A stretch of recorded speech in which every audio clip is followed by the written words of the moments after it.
який здавна називали українською Амазонією. Але якщо для нас це унікальна екосистема, то для наших предків це був світ, де межа між реальним і потойбічним ставала тонкою, як ранковий туман над трясовиною. Ви коли-небудь чули, як дихає болото?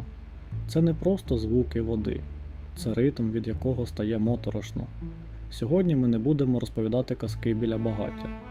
Ми спробуємо зазирнути вглиб поліських легенд про людей-амфібій та болотних людей. Чи це лише випліт уяви селян, що жили в ізоляції, чи в глибинах торфовищ дійсно приховані істоти, які не вписуються в підручники біології? Приготуйтеся, ми вирушаємо туди, де земля стає водою. Уявіть собі, середина 19 століття. Село загублене серед непрохідних хащів. Світло газової лампи ледь пробиває темряву вечора. Старий дід розповідає історію про болотяника, очеретяника. Його описують не як злого духа, а як істоту, що стала частиною ландшафту. Шкіра, мов мох, очі, що світяться, мов розжарене вугілля, і хвіст, який здіймає хвилі там, де глибина нібито не дозволяє нічому великому плавати. Чому такі легенди були всюди сущими? Бо болото на Поліссі – це не статичний об'єкт, це жива стихія.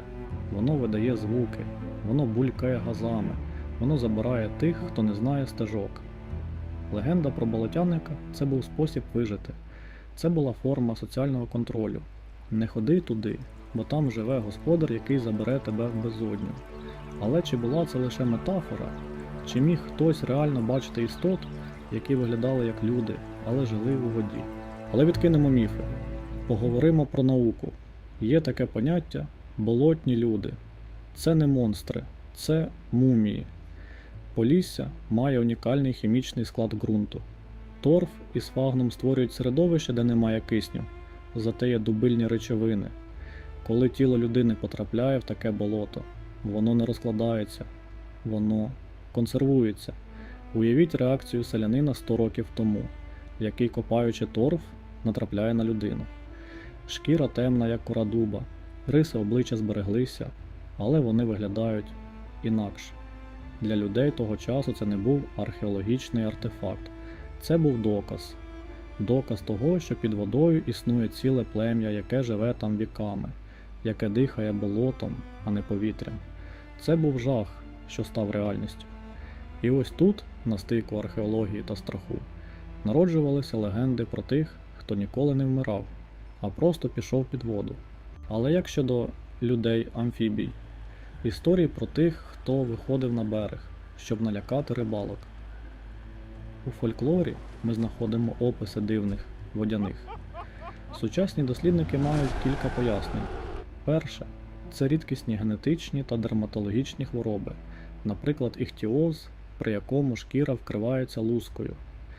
У віддалених поліських поселеннях, де родинні зв'язки були дуже тісними, такі випадки могли траплятися. Друге – психологія самотності.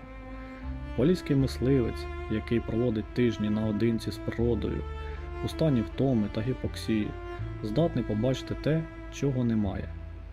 Велика ведра, що встала на задні лапи, чи тінь велетенського сому в каламутній воді. Для людського мозку це стає підставою для створення образу людини-амфібії. Але чи задовольняє нас це пояснення? Чи готові ми визнати, що легенди – це лише помилка сприйняття? Полісся зберігає свої таємниці краще за будь-який сейф. Там, де важко пройти нозі людини, природа залишає простір для того, у що ми хочемо вірити. То чи жили на Поліссі люди-амфібії? Якщо ви шукаєте наукових доказів, їх немає. Жодного скелета, жодного наукового підтвердження. Але чи жили вони в головах людей, у їхніх страхах, у їхніх піснях і переказах? Безумовно так. Болото – це стихія, яка нагадує нам, що ми лише гості на цій планеті. Ми боїмося того, що приховано під поверхнею. Ми боїмося зміни агрегатного стану, коли тверда земля раптом стає зрадливою рідиною. Люди-амфібії – це символ нашої вразливості перед обличчям природи, яка значно старша і значно мудріша за нас. Можливо, наступного разу, коли ви опинитеся на краю Поліського болота і вам здасться, що хтось спостерігає за вами з-під води, не поспішайте тікати. Прислухайтеся. Це може бути просто вітер, а може, це Полісся розповідає вам свою історію. Дякую, що пройшли цей шлях зі мною. Чи чули ви подібні перекази у своєму краї? Розкажіть про це в коментарях. До зустрічі!